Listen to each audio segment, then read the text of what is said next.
자, 여러분들 지난 시간에 했던 문학 부분 중에 고전 시가 파트가 있었죠. 여러분들 숙제한 것들에 대해서 첨삭 질문하고 틀린 부분들에 대한 질문하고 오늘 여러분들 고전 소설 파트로 넘어갈 텐데요. 우선은 여러분들 틀렸던 것들에 대한 질문을 잠깐 받아볼 필요가 있을 것 같아요. 1번은 어때? 쉽게 했어요? 2번도 질문 받아야 될 게 몇 번부터 나오나? 번호 불러보십시오. 30번.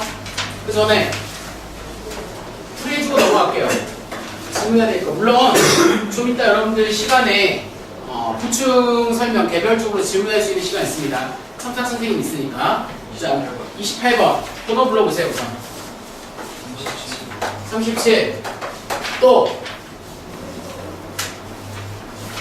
없어요? 3개만 하면 되나? 앞에서 안 되는 것들에 틀린 것들, 모르는 것들, 헷갈리는 것들, 알아도 이해가 안 되고 넘어가야 되는 것들, 설명을 듣고 넘어가야 되는 것들. 몇 번? 16번. 또요. 우리 이나는 몇 번? 6번? 6번 하면 될까? 6번. 8번. 또 나머지 없어? 가만히 보니까 다 이해돼요? 자, 우선은 여러분들 더 해도 돼요. 더 해도 되는데 모르는 것들은 6번 문제 가도록 하겠습니다. 여러분들 6번 문제를 보게 되면 문제 유형에서 뭘 물어보는 거냐면 다부터 다에 대한 화자의 설명이에요. 화자. 자, 시에서 보통 말하는 사람을 화자라고 이야기하죠. 말하는 사람을 화자라고 한다. 이렇게 이야기하죠. 소설에서 이야기한다면 서술자가 되고 화자의 또 다른 이름은 식적자를 가는 거라고 볼 수가 있겠지. 근데 항상 이렇게 찾으면 돼. 화자 문제가 나오면 두 가지로 풀 수가 있는데 하나는 화자가 처해져 있는 상황, 그 다음에 화자는 이러한 상황에서 어떠한 태도를 보이느냐. 이게 문제에 답 찾는 기본 공식입니다. 적어놓으시면 돼요. 이게 이제 6번 문제에서 쉽게 풀 수 있는 형태라고 볼 수가 있는데 우선은 첫 번째, 가해의 화자는 님에 대한 그리움을 하소연하고 있다. 가해 작품 자체가 여러분들 정과정이니까 정과정의 첫 부분에 보면 뭐가 나와있지? 그리움의 정서가 있죠. 맞았다고 볼 수 있습니다. 나는 님에 대한 원망을 하면서 그리워하고 있다 라고 볼 수 있는데 선생님이 지난 시간에 수업했을 때 원망의 정서는 어디에서 드러난다고 했지? 서민문학에서 드러나거나 여성들의 문학. 그래서 규원가 할 때 수업했었죠. 그러니까 규원가는 거기에 해당되는 거다. 이것도 역시나 맞는 설명이라고 볼 수가 있겠네. 가해 화자는 이별 후에 이게 바로 뭐라고 볼 수 있냐면 상황, 안타까움, 태도. 무슨 말 알겠지? 이거 그대로 고스란히 나타났다라고 볼 수가 있겠지. 그 다음에 가와 난의 현재의 상황을 여기 나와있네. 현재의 상황을 운명적으로 받아들이고 있다라고 볼 수 있는데 이게 운명론적 세계관이라고 볼 수가 있는데 운명론. 자, 여러분들 볼다시피 가에 나와 있는 작품은 자기 처지에 대해서 뭐하고 있어? 원망과 하소연이 있지. 그렇기 때문에 뭐가 없어? 운명론적 태도가 없다라고 볼 수 있으니까 이 문제에서 가는 거기에 부합되는 게 아니다. 그럼 답 몇 번이 된다? 4번이 된다. 이렇게 문제를 풀 수가 있는 거라고 할 수가 있습니다. 그 다음에 나하고 나는 자연적 배경이나 사물에 화자의 처지나 심리가 간접적으로 반영되어 있다. 자연물을 통해서. 우선은 여러분들 나에 나와 있는 건 지난 시간 했습니다. 규언가 하면서 화자의 심정을 심화시켜주는 소재 했어요? 안 했어요? 했지. 1번부터 몇 번까지가 있었지? 6번까지가 있었지. 그 다음에 다 같은 경우에는 간접적으로 뭐를 드러내느냐? 심정을 드러내기 위해서 달을 보며 울었다 라고 볼 수가 있겠지? 달이 그 역할을 하는 거라고 할 수가 있습니다. 그래서 5번도 맞는 설명, 답은 몇 번? 4번. 이런 식으로 여러분들이 문제를 집어낼 수가 있지. 항상 고전문학은 지난 시간에도 이야기했다시피 승구야, 시험에 나오는 거 3가지가 뭐라고? 3가지가 고전 시가에서 시험에 나오는 3가지 들어오자마자 내가 해줬잖아. 처음에 뭐가 나온다고 했어? 해석할 수 있느냐? 기억나지? 잊지 말아야 된다니까. 이 수업을 통해서 배운다라는 건 그거예요. 어떻게 공부를 해야 될지에 대한 방향, 뭐가 시험에 나올지에 대한 예측, 이런 것들이 기본으로 깔려 있어야 된다고 했지. 항상 선생님이 고전 시간에 해석 여부를 물어보는 게 시험에 나온다. 두 번째는 뭐가 있습니까? 그 작품이 쓰여졌던 시대상이나 뭐에 대한 이해가 필요하다, 작가에 대한 이해가 필요하다. 이렇게 이야기했었죠? 그리고 세 번째는 뭐가 있습니까? 그렇지. 감정을 드러내는 표현 방법. 이 세 가지를 알고 있어야지 고전 시간에 모든 문제를 풀 수가 있다. 오케이? 근데 이제 문제를 통해서 푼다라는 건 이런 테크닉을 배우는 거야. 화자 문제가 나온다. 화자의 모든 건 두 가지만 찾으면 되는데 뭐랑 뭐만 찾으면 된다? 상황과 태도만 찾으면 모든 문제를 풀어낼 수가 있다. 무슨 말 알겠어요? 그러니까 여러분들이 수업을 통해서 얻는다라는 건 이런 형태라고 할 수가 있겠지. 이해돼요? 이게 6번 문제라고 할 수가 있고 8번 갑시다. 자, 8번 문제를 봐야 되는데 8번 문제는 뭐냐? 가를 상소문으로 제2구성 밑줄 제2구성. 자, 이 문제가 항상 수능은 문제를 해석하는 것도 하나의 기술인데 사실은 수능 문제가 헷갈리는 건 문제 해석이 제대로 되지 않기 때문에 헷갈리는 경우가 훨씬 더 많아요. 그러니까 항상 문제를 뭘 물어보는지에 대한 요지를 갖고 들어가면 좋다 이거지. 자, 문제를 보면 이렇게 나와 있어요. 가를 상소문으로 뭐한다? 재구성한다 이 말이야. 근데 뒤에 보면 새로 첨가된 내용은 이렇게 나와 있지. 뭘 찾는 거냐? 이 글에 나와 있지 않은 걸 찾는 거야. 그러니까 이게 내용일치라고 보면 되겠지. 위 작품에 대한 설명으로 적절하지 않거나 위 작품에 없는 부분을 찾으시오 이 말이라고. 무슨 말인지 알겠지? 그러니까 나머지 4개는 작품에 나와 있고 나머지 하나만 작품 속에 나와 있지 않은 거라고 할 수가 있겠지. 그걸 찾는 게 여러분들 8번 문제라고 볼 수가 있는데 한번 봅시다. 가 작품은 여러분들 제목이 아까 뭐가 있었어요? 정과정이었지. 그러면 정과정의 내용일치 문제가 바로 이 문제라고 할 수 있다. 아, 이거는 정과정의 뭐다? 내용일치다. 우리가 찾는 건 나와 있지 않은 것은 본문에 나와 있지 않은 걸 찾는 게 이 문제다. 첫 번째 A. 임금을 그리워하고 있다. 나와 있어? 안 나와 있어? 나와 있지. 지워 나머지 거 볼 필요 없어요. 비록 신은 임금과 멀리 떨어져 있지만 다시 만나고 싶어 한다. 또 나와 있어? 안 나와 있어? 나와 있지. 넋이라도 님을 한댄 여자라. 이 부분에서 이걸 확인할 수가 있다 이 말이야. 그래서 그 다음에 신이 결백하다는 것을 새벽달과 별은 알고 있다. 모든 진실은 잔홀효성이 알아시니까 나와 있지. 그래도 지우는 거라고 볼 수 있지. 신을 귀양 보내실 때 곧 다시 불러주신다고 약속한 부분이 있어 없어? 없지. 그래서 답이 뭐가 되겠지? 4번이 된다 라고 할 수가 있겠지. 그 답이 3번인 거예요. 어때? 아까 선생님 시험에 나오는 내용 이야기했지. 해석할 수 있느냐? 그게 바로 해석 문제라고 할 수가 있겠지. 내용일치 여부를 확인하는 문제가 8번이라고 할 수가 있는 겁니다. 이해됐어요? 요렇게 여러분들 풀어낼 수가 있어야 되겠지. 그 다음에 여러분들 이제 16번 문제가 있는데 16번 문제 가봅시다. 뭐 물어보는 거냐? 자, 16번 문제 한번 봅시다. 아하, 문제를 딱 보는 순간 뭐에 해당되는 거라고 볼 수 있습니까? 표현상의 특징, 네모치죠? 자, 시험에 나올 수 있는 유형 중에서 몇 번째 유형이다? 세 번째 유형이다 라고 볼 수가 있습니다. 표현상의 특징으로 적절한 것은 이렇게 문제가 나왔습니다. 자, 선생님한테 이것도 푸는 방법을 배워야 되는데 어떻게 푸느냐? 표현상의 특징은 우리 준영이 하품하는 거 봐. 준영이 어머니 준영이 좀 전에 하품했습니다. 자, 봅시다. 자, 이 문제를 풀 때는 다 읽을 필요가 없어요. 어디를 봐야 되냐? 밑줄 쳐야 되는 게 있어요. 첫 번째. 자, 의성어를 통한 감각적 표현, 밑줄. 다른 건 안 봐도 돼요. 자, 그 다음 두 번째는 뭐냐? 대꾸적 표현을 이 부분. 그 다음에 세 번째는 뭐냐? 비교를 통해 의미를 강조해 밑주시면 돼. 그 다음에 얘는 뭐냐? 단어적 표현. 그 다음에 뭐냐? 얘는 서리적 표현. 이것만 보면 돼. 나머지 거 몰라야 돼. 무슨 말 알겠지? 그리고 이제 이 앞에 있는 게 뭐에 해당되는 거냐? 조건이라고 할 수가 있겠지. 조건. 맞지? 그럼 이제 분석하면 돼. 가는 나와 달리 이렇게 나와 있지. 그럼 가의 의성어를 통해서 의성어가 나왔는지 확인하면 돼. 그 다음에 가는 나와 달리 가에 뭐가 있으면 돼? 대꾸가 있으면 되겠지. 그렇지? 자, 그 다음에 나는 가와 달리 나는 뭐가 있으면 돼? 비교가 있으면 돼.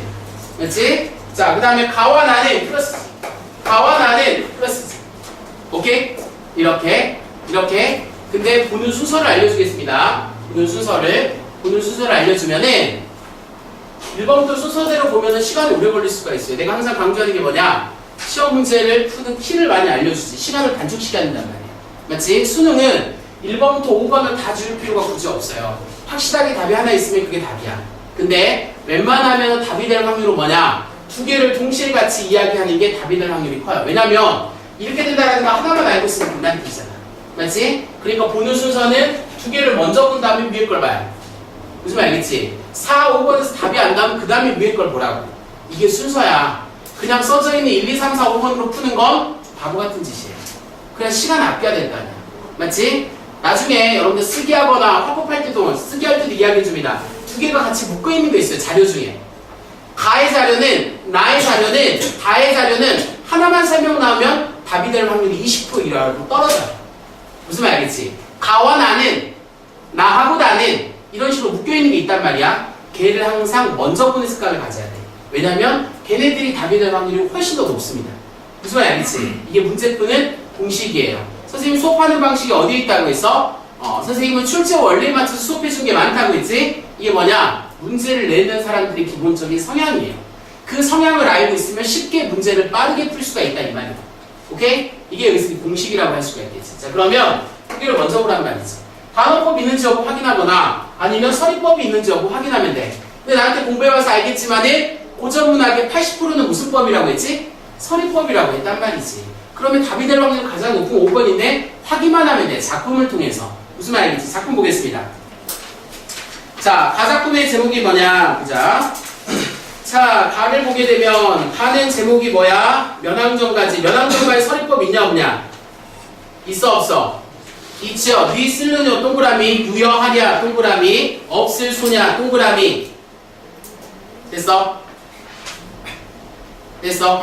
자, 그 다음에 나에는 서리법이 있어요 없어요? 있습니다. 시아버님 같이 어려우랴, 시어머니보다 더 푸르랴 동그라미 쳐. 그게 다 뭐에 해당되는 거야? 서리법에 해당되는 거라고 볼 수 있지? 다 몇 번이야?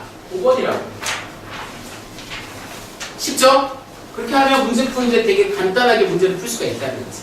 나머지 건 확인해 보면 됩니다. 가하고 나의 반어법이 있어요 없어요? 있어요 없어요? 둘 다 반어법이 나타나 있지 않지? 얘는 잘못된 거라고 볼 수가 있겠지. 가시에는 나와 달리 의성어나 의태어를 썼느냐? 이렇게 볼 수가 있겠지. 의성어나 의태어는 두 작품의 공통점이라고 할 수가 있으니까 가와 달리 얘가 잘못됐다라고 할 수가 있겠지. 대꾸법도 역시나 마찬가지다. 둘 다 있습니다. 무슨 말인지 알겠어요? 자, 고전문학에서 기본이 되는 표현법은 대꾸법이에요. 왜냐하면 대칭을 이룰 수밖에 없으니까 다 있다고 볼 수가 있겠지. 그 다음에 비교가 나와 있는 거, 나는 가와 달리 비교. 여러분들 면왕정가에서 비교 있었어 없었어? 나한테 배웠잖아. 면왕정가 비교 있어 없어? 있지? 누구랑 비교했지? 그래, 이태백이랑 비교했다고 했잖아. 그래서 내가 설명을 해줬단 말이야. 그러니까 당연히 달리가 잘못된 거라고 할 수가 있겠지. 이런 식으로 지어도 확인할 수 있는데 제가 여러분한테 이야기해주는 방식은 빨리 답을 찾는 거야. 무슨 말이겠어? 허둥댈 필요가 없다라는 거야. 몇 가지 공식을 알고 있으면 훨씬 더 속도감 있게 답을 찾을 수가 있고, 단 하나, 모든 답은 여러분들이 알고 있는 것 중에 있어요. 무슨 말인지 알겠지? 여러분들이 한 번도 배우지 않은 거, 여러분들이 들어보지 않은 거, 이런 건 답이 없어요. 근데 웬만한 학생들 모르면 왠지 그게 답인 것 같아. 그렇게 생각할 필요가 없어요. 내가 알고 있는 것 중에 답이 있다. 이런 생각을 갖고 공부를 해야 된다. 무슨 말인지 알겠지? 왜? 항상 시험은 기본이 되는 걸 물어보게 되어 있다 이거지. 그러니까 기본이라는 건 여러분이 다 알고 있는 것들을 아는 채로 확인하는 거지 모르는 것까지를 확인하는 이건 아니에요. 수능은. 내신은 그럴 수가 있지만 수능은 그런 식의 시험이 아니란 말이야. 무슨 말인지 알겠지? 이렇게 정리하면 16번 문제 풀었다고 할 수 있습니다. 다음 28번 갑시다. 28번.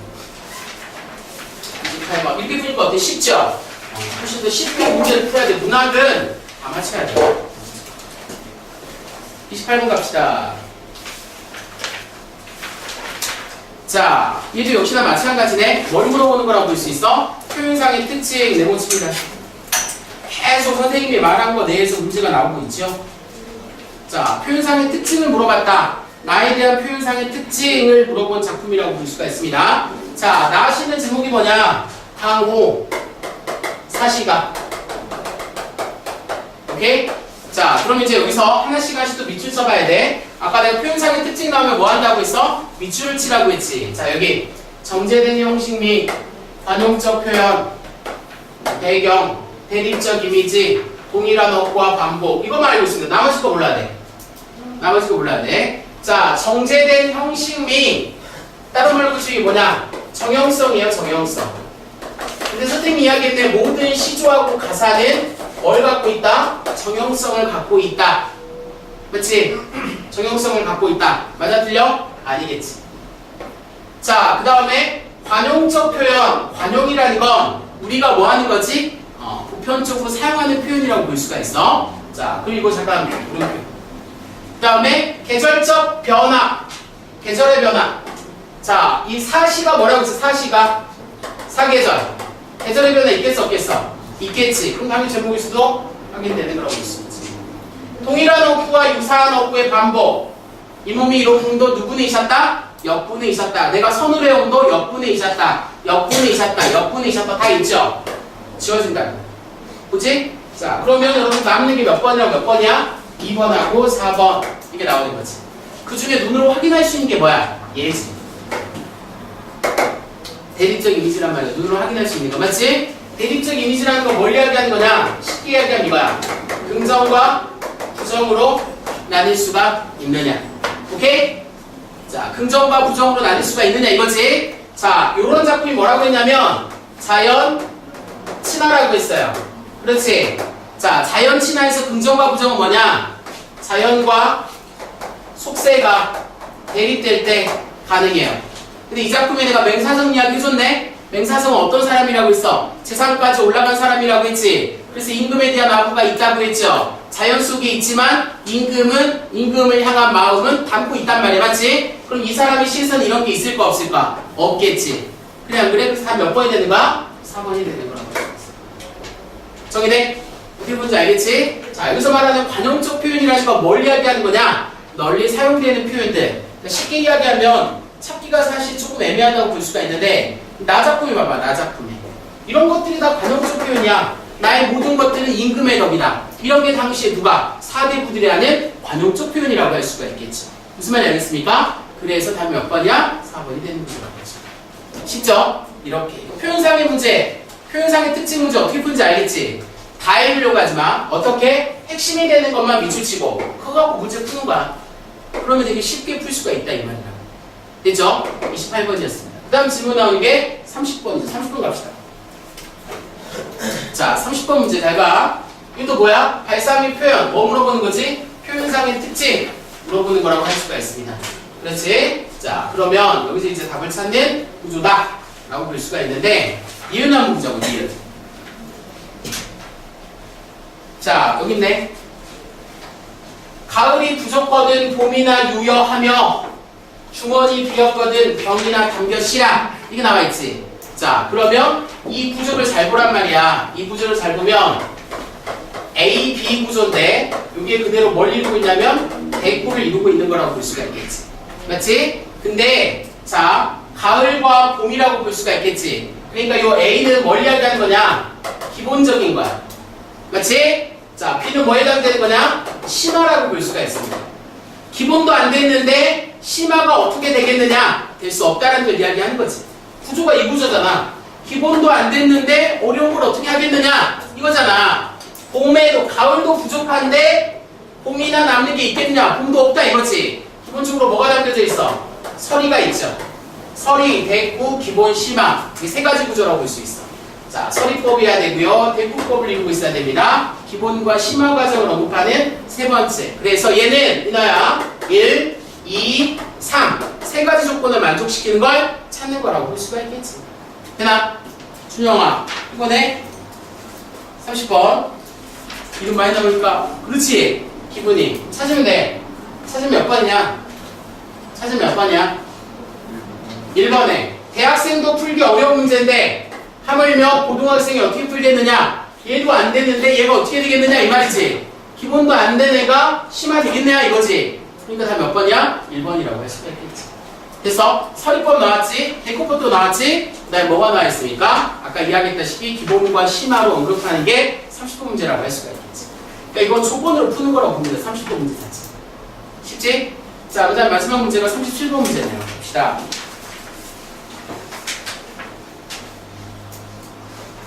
참 7번. 아하, 이 문제가 너무 어려워요. 근데 뭘 물어보는가? 공통점인데 딱 봐봐. 자, 잘 봐. 옆에다 쓸까요? 수능 문제에서 작품 간의 공통점 혹은 차이점 이런 걸 물어볼 때는 두 가지 유형으로 압축된다. 적어요. 사실 이제 나중에 여러분들 선생님이랑 요소만 합니다. 문제 어떻게 풀지에 대한 것들. 제가 지금 맛만 보여드리는 거예요. 어떻게 문제를 접근하며 어떻게 문제를 풀어내야 되는지 맛을 좀 느껴야 되겠지. 그럼 이제 나중에 심화되면 계속 이런 거 연습한다고. 근데 몇 가지 문제 푸는 패턴이 있어요. 패턴대로 풀면 다 맞추게 되어 있습니다.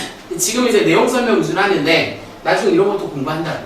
자, 몇 가지 패턴이냐? 공통점과 차이점은 두 가지 중에 하나야. 내용을 물어보거나 형식을 물어보거나.